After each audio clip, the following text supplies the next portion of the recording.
За эргэлдэх хөдөлгөөний Ньютоны хуулийг хэрэглэх. За энэ дээр бол гүүрний бодлогын тал дээр авчихсан. Гүүрийг яагаад ийм хотгор хийдгүү, гүүрийг яагаад ийм гүдгэр хийдэг юм бэ гэж. За нэгдүгürt бол гүүрний ачаал үзүүлэхэд бол энд их ачаал үзүүлдэг, энд бол гүүрэнд бол бага ачаал үзүүлдэг гэдгийг хэдүүлээ бодлохоор харъя. За тэгэхээр ямар нэгэн мастай бит энэ дээр бол B гэсэн хурдтай гарах. Энэ А зэгт, энэ Б зэгт, за энэ С зэгт, энэ Д зэгт хөдлөнө гэж саная. За тэгвэл энэ А, Б, С, Д зэгүүддэх бид реакц хүчийг олъё. За тэгэхээр яг энэ А зэгт үүслэх хүчийг тэмдэглэе. За тэгвэл энэ А зэгт бол юу байх вэ гэхээр X доошогоо хөндийн хүч mg, за дээшгээ n реакц хүч байна гэсэн. За энэ маань бол мөрийн дагуу хөдөлж байгаа учраас бол энд төв тэмүүлэх хурдтгал үүснэ. Тэр төв тэмүүлэх хурдтгал нь энэ тойргийн төв рүү чиглэнэ. Тойргийн төв рүү чиглэх А гэдэг хурдтгал үүснэ гэсэн үг. За тэгвэл энэ дээр юу гэж өгөх вэ гэхээр mg нэмэх нь n тэнцүү m a n болно гэсэн үг. За энэ А цэгийн хувьд. За энийг эхлээд хэвлээ А цэг хувьд гэж авчихсан. За тэгэх юм бол би энэ дээр координатын тэнхлийг дээш чиглэлийг эерэг, доош чиглэлийг сөрөг гэж авч үзэх юм бол n-ийн эерэг, m-ийн сөрөг, тэнцүү А n-ийн чиглэл дээшээ байгаа учраас эерэг болно. Тэгээд m a n. За энэ А n гэдэг чинь бол өөр юу юм бэ гэхээр энэ мөрөл дээр хадус нь R авах юм бол энэ хурд B авах юм бол энэ бол n гэдэг бол юу болох вэ гэхээр mg нэмэх нь m b квадрат хуваах нь r ана гэсэн үг. За эндээс ингээд болох юм бол n бол тэнцүү g дээр нэмэх нь b квадрат хуваах нь r үржих нь m байна гэсэн үг. За энд бол реакцийн хүч үл яаж юм вэ? mg дээр b квадратыг хуваах нь r гэсэн хэмжээгээр нэмэгдэж байна гэж үзнэ. А зэгт бол. За тэгвэл b зэгт бодвол. B зэгт бодох юм бол энэ дээр бол координат тэнхлийг авах юм бол ийм юм эсвэл координатын тэнхлээ далийг сонгож авъя. Нэгсний n яг энэ гадаргуу дээр юу болох вэ гэхээр доошогоо mg ийшээгээ n гарч ирнэ. Энэ чиглийн дагуу a n гарч ирнэ. Тэгэхээр бол n доошогоо mg энэ үнцэгч нь бол энд гарч ирнэ гэсэн үг. Тэгэхээр бол энийг бол би y чиглэл авъя. Ийшээ бол x чиглэл авъя гэж үзье. Хурдтгал бол n-ийн дагуу энэ чиглэлийн дагуу гарч ирнэ. За тэгвэл эндээс бид нар бодлого бодох юм бол mg дээр нэмэх нь n нэмэх нь m a n.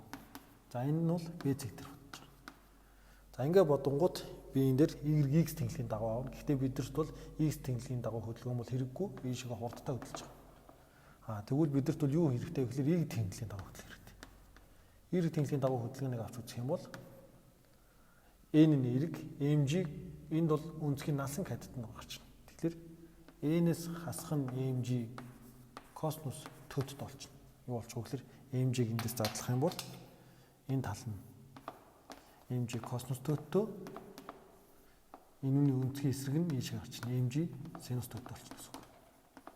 Тэгэхээр бид нар зөвхөн косинус төдд нь хэрэгтэй. За эндээс бол тэнцүү хурдтгал бол дээшээгээ буюу y-ийн дагуу байгаа учраас эерэг болно m a n. За эндээс бол n бол тэнцүү болчих вэ гэхээр mg косинус төддөд нэмэх нь за m хаалнаас гаргах чинь тэгээд b квадратыг хуваах нь r. Энэ чим юу вэ? b квадратыг хуваах нь r. За тэгэхээр бол гүүр ийм хотгор байх юм бол энд бол реакцийн хүч бол mg дээр хэдийн хэмжээний хурдтай хөдлөн тийм хэмжээгээр яаж яах вэ гэхээр нэмэгдэж байна гэсэн үг. Тэгэхээр гүүр бол ийм хотгор байхад бол энэ гүүрийн дац бол яах вэ гэхээр x дэх. За гүүр ийм гүдгэр байх юм бол болох. Гүдгэр байх юм бол энэ дээр бол реакцийн хүч дээшээгээ энэ дээшээгээ mg доошогоо харин төв төмөл хурдтгалын чиглэл хаашаа очихоор тойргийн төв рүүгээ буюу тойргийн төв нь бол энэ доошогоо гарч байна. За энэ дээр С зэг дээр бодох юм бол n дээр нэмэх нь mg тэнцүү m a n байна гэсэн үг. За тэгвэл би энэ дээр бол дээшээ чиглэл эерэг гэдээ аваад үзэх юм бол n-ийн эерэг, Иймжийн сөрөг хурдтгал бас юу ах вэ? Доошоо очоод сөрөг гарч байна. Ийм I. Эндээс энийг болох юм бол ийм G-гээс хасах нь G-г хасах гаргачих юм бол A энэ гэдэг чинь B квадратыг хуваах нь R. За гэх юмшлэнгээр бол энэ олдож байгаа гэсэн. За C цэг дээр бодох юм бол бас л адилхан бодно. И шигээ юу гарч ирэх вэ гэхээр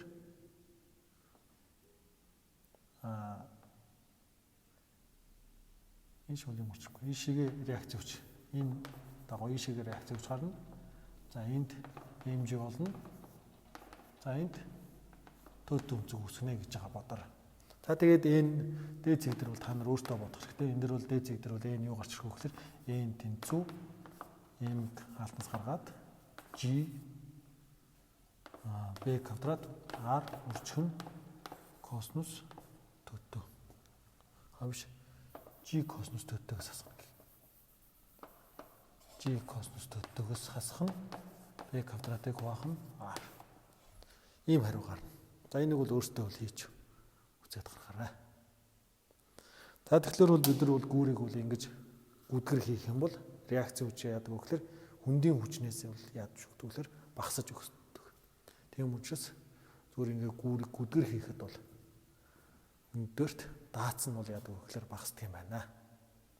За иймэрхүү маркаар бол бид нар бол эргэлдэх хөдөлгөөнд Ньютоны хуулийг хэрэглэнэ. За тэр бол хурдтгал нь үргэлж тойргийн төв рүү чиглэдэг тийм хурдтгал үүсдэг гэж бодох нь. Тэгэл Ньютоны 2 дугаар хуулийг бичээл бодлогоо ботчихно.